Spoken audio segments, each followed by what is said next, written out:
we're joined now by China's ambassador to Britain, Liu Xiaoqing, and he's with us right now. And the President Xi, is coming all the way to a middle-ranking European nation and nowhere else, and then going home. What does he hope to get from Britain, Ambassador? He will be here for promoting relations between China and UK.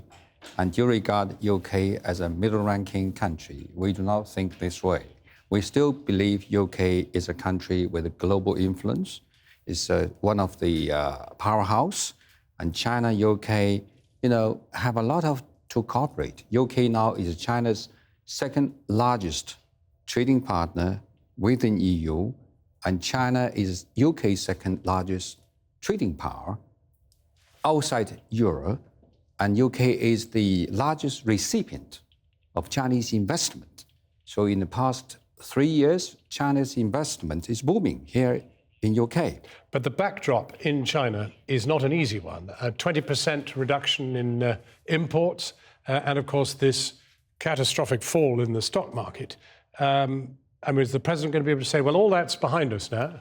When you look at the China economy, you have to focus on big picture. You have to see China's economy in the long-term view. I think fundamentally and basically, China's economy is still sound and good. For the first half of this year, the growth rate of China's economy is 7%. China is still a leading country in the world in terms of the growth of its economy. But don't you think these events talk to us about a degree of tension between the idea of a communist state and a free market economy?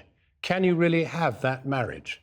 I don't think you put the definition of China as a communist state is right one. China has its official name, People's Republic of China, and led by the Communist Party of China. Just like here in this country, your ruling party is a conservative party. But nobody could elect a non-communist party to run China. But the Communist Party provide a strong leadership and enjoy the people's support. So people support the Communist Party as their leader to lead China from poverty to prosperity. So why should we rock the boat? And you just look at the past 30 years, China, turning from a relatively poor country into the second largest economy. It's a miracle. So do you think Britain has talked too much about human rights in China? Do you think they've stopped talking about human rights in China? I think we can talk about human rights. No country is perfect. I think from your video clips, you give the impression that once you talk about human rights in China, you always talk about negative side of China. No country is perfect. But when you talk about human rights, you have to have a comprehensive view. What are the human rights? I think people have a right for a better life, for better education, for better job. I think everyone would agree that Chinese people live better, live longer, they enjoy their life. But the things which exercise people are executions and are detentions. And there are detentions of very large numbers of people. Very large people. You talk about 100 people. You have to remember, China is a population 1.3 billion. It might be rather more than 100 people at best. No, I do not know how many prisoners here in UK. I think they've all been tried. No, they all been tried through normal legal process. China is a country ruled by law. Mm-hmm. For those people who violate the law, they have to be held accountable. So that's, all countries ruled by law have to respect the law. We might different with regard to how countries run, but I think we agree that country should be governed by rule of law. Have you been to the Royal Academy to see Ai Weiwei's art exhibition? To be frank with you, he's not my taste.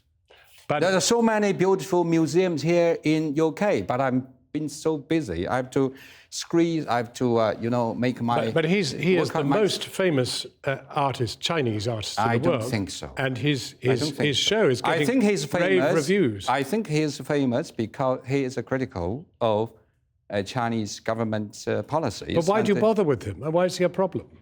Why is it a problem? Yeah, I mean... You know, he has a problem. You know, he has been... But you have a problem with him. I do not have a problem with him. But the Chinese state has a problem with him.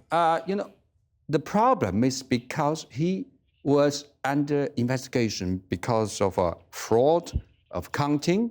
You know, he has been denied of exit, but now he can come out and to put up his exhibition.